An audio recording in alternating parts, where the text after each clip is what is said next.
Hello Year 12 and welcome to Chapter 6, Screencast. The first thing I wanted to note here is this is on page 131 of your books, and you've got Vladek and Anya standing in a mousetrap which has already gone off. It's already been sprung and it's on its way down, so it's only a matter of time, inevitable, before it falls and traps its helpless victims.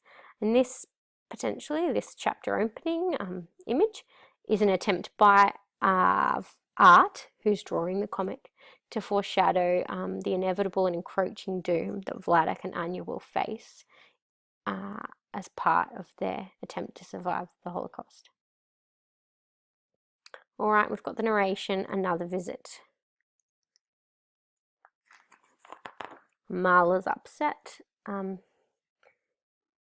She feels like she's in prison, and she's also a survivor of the Holocaust. So this kind of statement is something you should take quite seriously. You need to consider the kind of relationship that Vladek forms with other people and how he makes other people feel, and why is it that he treats them that way, and he even himself is the way he is. And again, it's the consequences of his survival. And this whole spread here is an opportunity for you to characterize what kind of person Vladek is. So you could use quotes here or from here, or any comments about the images, etc., to talk about what kind of person Vladek is and how the Holocaust experience shaped him and his story and his life. All right. Then we're moving over, and Artie's trying to deal. He's not really sure how to, but he's trying to. He said he's always been pragmatic, and you know that that's kind of a soft word for the neuroses that Vladek actually displays and the way in which he behaves. And you can tell by her reaction, her facial expression, and the bolding of the text. Pragmatic, cheap. It causes him physical pain to part with even a nickel. And he's aware of that issue.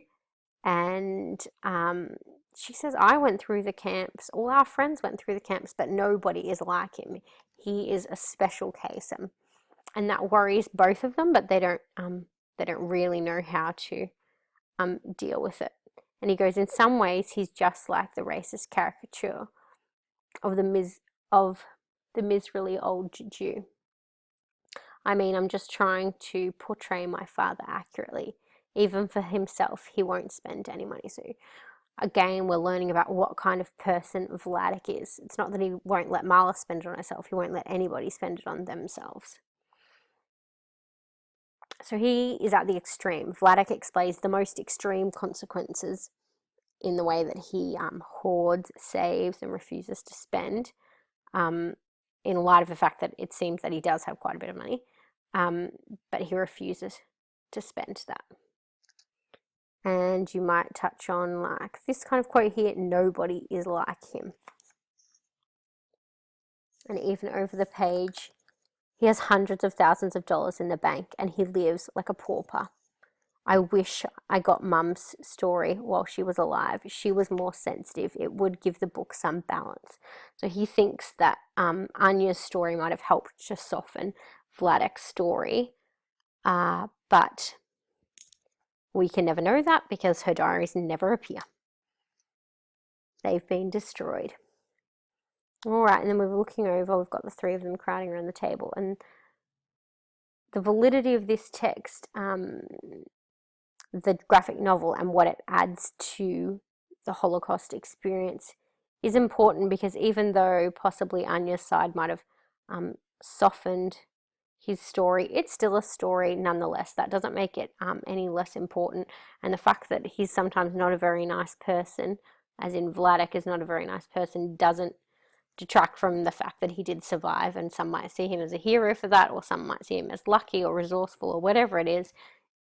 His story is still valid and important, and it shouldn't be discounted, just because of the person that he became because of those experiences. And he said, see, here are the black market Jews. They handed in Sosnowiec. Ach.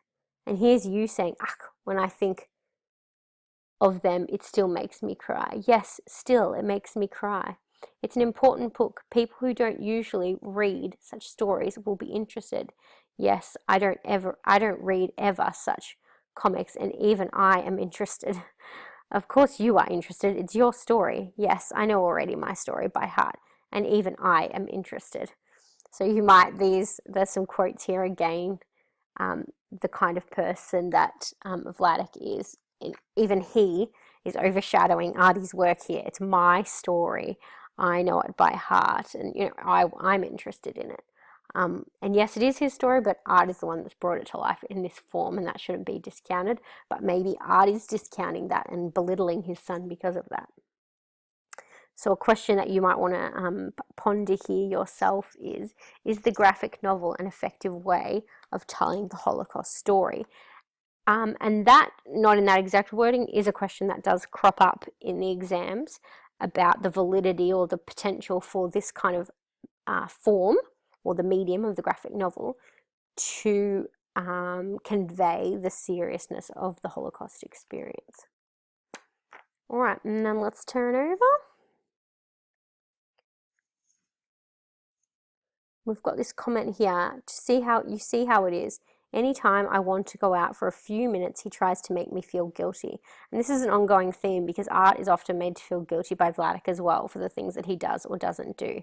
And it also just highlights the fractured relationship, the family relationship that's going on here between Marla and Vladek, and the fact that, there seems to be just a vicious cycle that they can't get out of.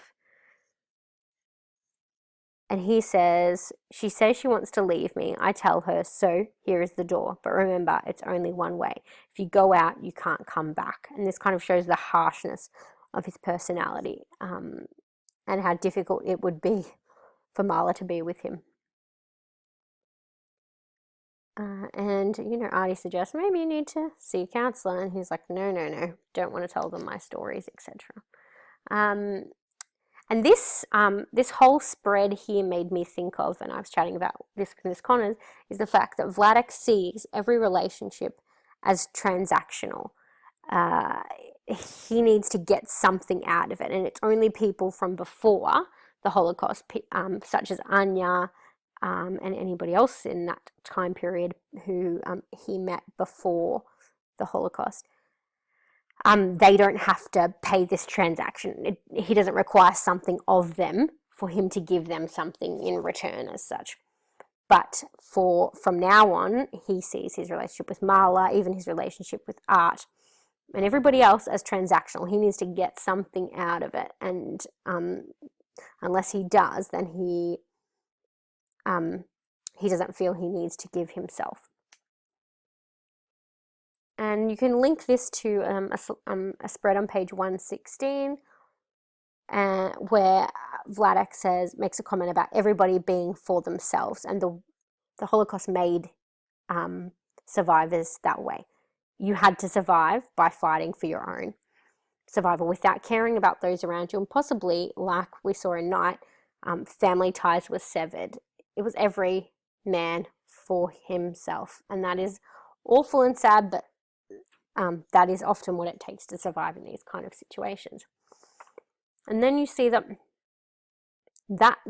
experience that Vladek has had has obviously serious consequences for Art as his son, because imagine growing up in that kind of environment where relationships are seen as transactional, and that you must get something from someone else for it to be a valid relationship. And you then might want to think about how has that affected Artie? And you might think about the way that he is unable to help his father with his problems, or refuses to help his father with his problems. Even though he's suggested he see a marriage counsellor, he does little to kind of follow that up, and nor does he help him with things when he asks. Artie is forever only coming to get the story, to write the comic, which benefits him, without necessarily doing things to benefit his father. He kind of shrugs off those problems. And again, we've got this as that arm of the swastika reaching out, and that's showing the reach of the Nazis. You can never escape them. Put the onomatopoeia across the panels here. You might want to have a look. We've got quite a few small panels on this page. or contributing to a larger story. We've got the mask of the poles, so trying to hide their identity, but you've got the tail dragging out here, which is giving it away. The fact that they are still mice, they can never truly hide their identity, and they're at risk because of this. Thank God there are still some people left, I thought. Adieu. So we've got, this idea of racism going on in the background.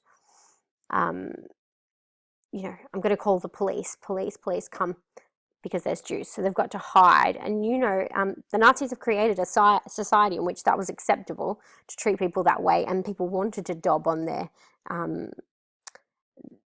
people they saw in the street, neighbors, etc., because they were afraid for themselves, and they thought to protect themselves they should act in a way to dob others in, to be racist, etc.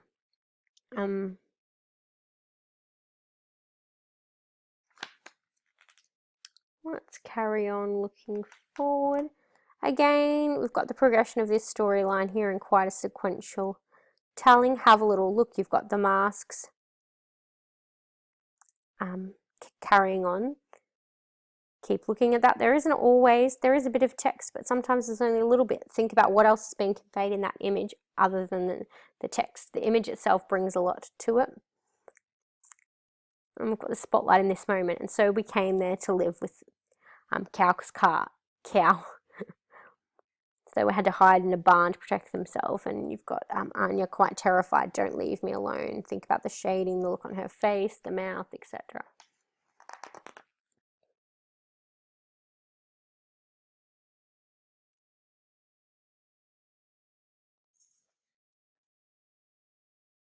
And you've got them having to pay someone to keep them in her home and look after them.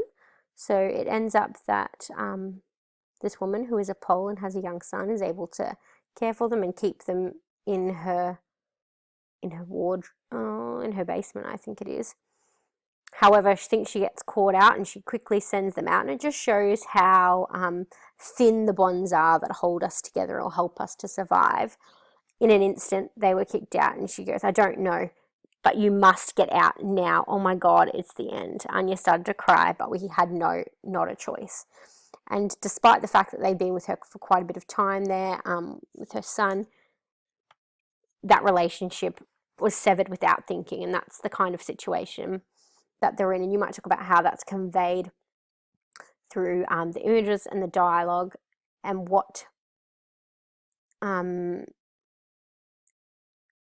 that says about what it's like to survive the Holocaust and what it means to survive the Holocaust. And it means that you have to, in fact, be brutal to other people that maybe were once upon a time your very good friends, but that's what war requires of you.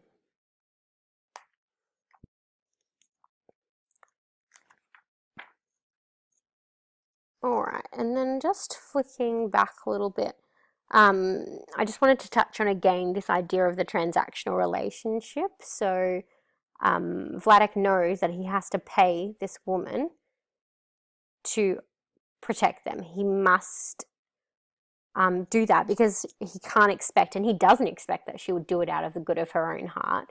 But he knows that in order to survive, it's going to cost them money. It's going to cost them something. Pure humanity of individuals is not something that he relies on or expects to rely on, because he knows that that's just not the way that things are. All right, and we're moving on. Just got a moment here when they're talking about, she took Anya inside and brought to me some food. In those days, I was so strong, I could sit even in the snow all night. And just, who knows if that's true, but that is, that's how he's presented himself, and that kind of shows the strength of his character, possibly his mental ability to overcome that kind of horrifically awful situation. Imagine, I don't know if we could imagine sitting in the snow all night and having that kind of strength to survive.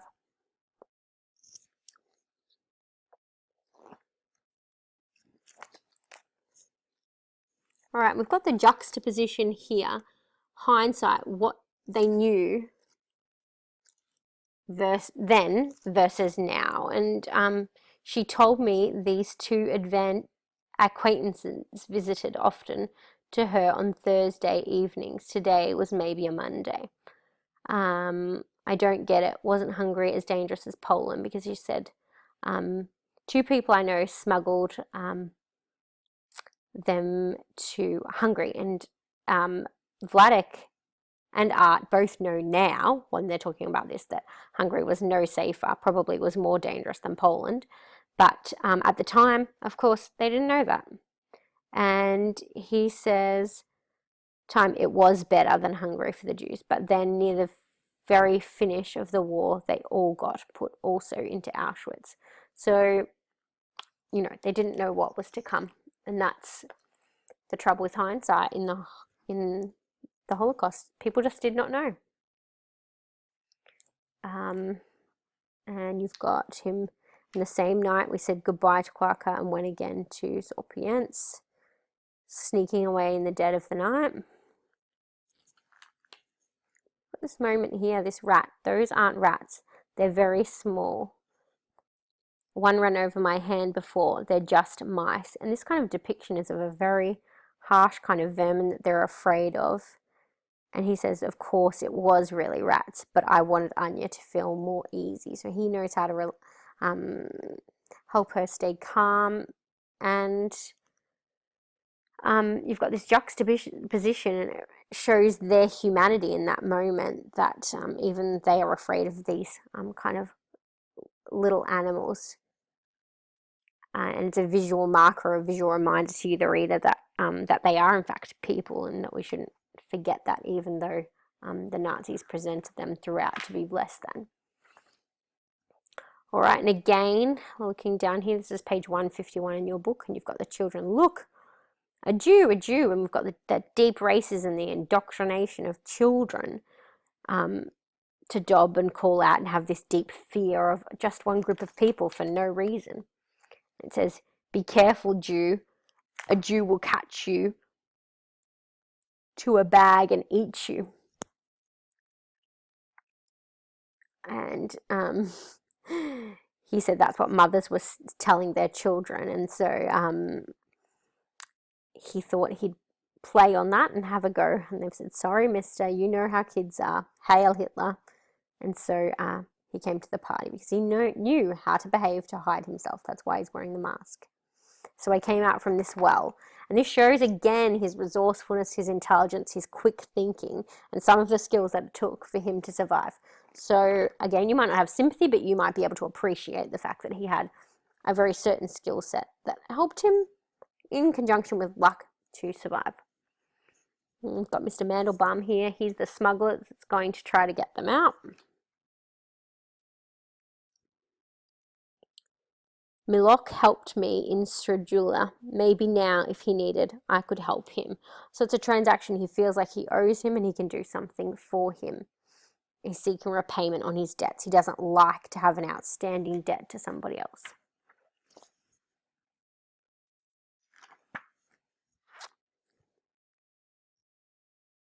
All right, we're down on page 156 in your book. We've got this larger panel here, and it points to a shift in the narrative. We've got the movement from, but Anya just didn't want, we would go, wanting to hide out in this woman's house. She didn't want to leave. She thought she would be comfortable there. But things are about to change, we see. But for Anya and I, it was for us waiting another destiny. It was time to move on. And we've got this transition. So all together started our journey. The train across the panel shows the movement, their movement from one location to the other. And we've got this overlay here with the jagged edges, and it's not in the normative or normal shape that these other panels are in, so it's offset, and that stands out. And it's a powerful moment because it's the moment in which their escape is foiled, it's ruined. The Jewish rats have been found, and their masks have been taken off by the Nazi guards. And that's an important historical moment in Vladek's story, the fact that his escape was foiled, and that then we pass them, they've been captured, and he passes by the factory he wants to own, and passes by the places he used to live and eat and know, and was instead taken to a prison. And this was a shift in their story. This is why the mousetrap has been set in motion. They have been trapped, and it's inevitable that this was going to happen to them, it seems. All right, and again we've got the racism. Well, a gold watch. You Jews always have gold, and it's this kind of very common negative attitude about who the Jews were, and that's how the Nazis built on this underlying idea of what the Jewish people were believed to be like, and they built on that anti-Semitism, which is an anti-Jewish sentiment, and fostered it, and added to that fire to create the Nazi movement, and in effect to allow the Holocaust to take place. And so we've got him in prison. He says, "I knew well to write German, so I wrote." And this is again another moment of his intelligence and resourcefulness. He knows what he needs to do, and in a short time he got again a package. "You did a great job. Take anything you want for you and your friend." It was easy. It was eggs there. It was even chocolates. I was very lucky to get such goodies. So maybe even in this moment, Vladek recognizes that luck had an important part to play in his story and his survival. All right, but then we've got a few days later, the truck came. They pushed in maybe 100 of us. One more time, I was together with Anya. And we've got the army truck, and it says Arbeit macht frei, which means work makes you free. And that's the greeting, or the words that greeted all the arrivals at work and death camps across the Third Reich, as the Nazis brought in prisoners and put them to work or put them to death in the gas chambers. And this image is bleeding out, and you might want to have a think about what is art trying to emphasize with this. It has no border. It actually goes to the very edge of your page in your novel. And why is that? Is it the memory of Auschwitz bleeding for Vladek out onto the page? It can't be controlled. It can't be contained. It's escaping these conventional restrictive borders, and maybe showing how it bleeds and permeates through his whole life. He can never escape it. We've got, we knew the stories that they will gas us and throw us in the ovens. This was 1944. We knew everything, and here we were.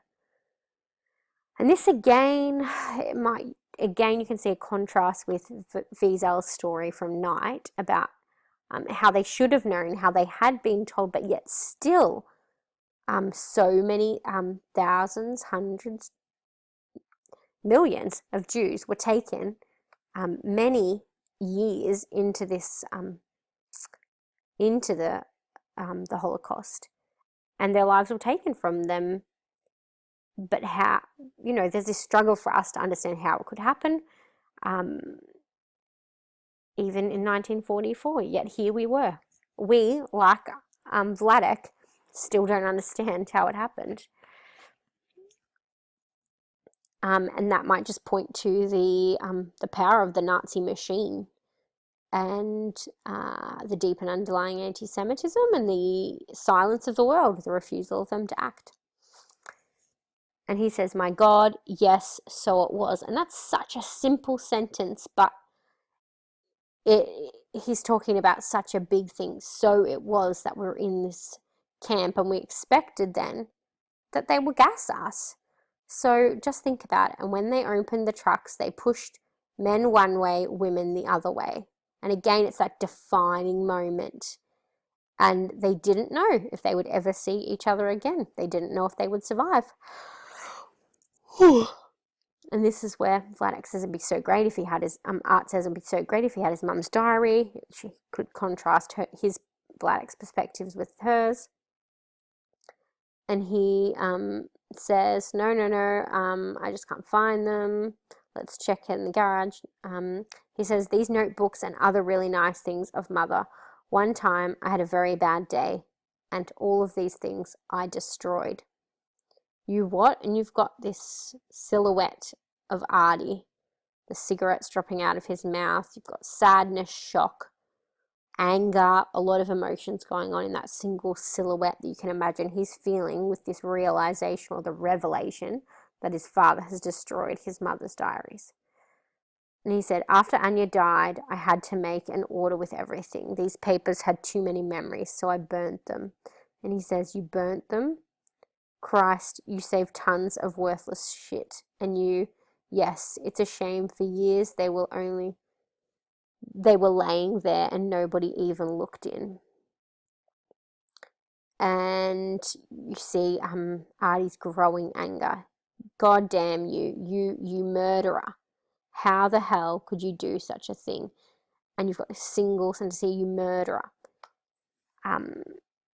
Anya's counter memory, the memory that she could have provided to balance out Vladek's story of his own experiences, his memory, is instead filled by what Vladek says. We only know Anya through what Vladek says. She can never speak for herself because by destroying her diaries, he destroyed her voice and her ability to tell her own story. And that's quite sad, especially for Art, because it seems he had a much better relationship with his mother than his father. And now, he can just never know. And he says, only I wish that she said, I wish my son, when he grows up, he will be interested by this. And he knows that that's what was written in the beginning, but still he destroyed it. And that's the kind of selfishness of Vladek, in that he only thought of himself and that he couldn't deal with them and not what they might add to Artie in his life by being able to read them. And that's the end of that chapter, and that's actually the end of part 1 of the book. And that part 1 was published in and of itself, I think in the 1980s, and was very well received. And it just shows, it's the conclusion of this first part and the fact that he can never balance out Vladek's story with his mother's story, and that he's left alone to tell his father's story, even though he's telling it, he still seems not to be able to understand it, or understand him and the person that he's become. You can see he's trying to grapple with it and he's trying to figure out how to understand him, but he still doesn't know how to understand him. So that's the final page of our part 1, which is page 161. So I'm going to leave it there for you now. This one's a bit long and I apologize for that. Hopefully it's been useful. Send me some feedback if you liked it and I will do some more.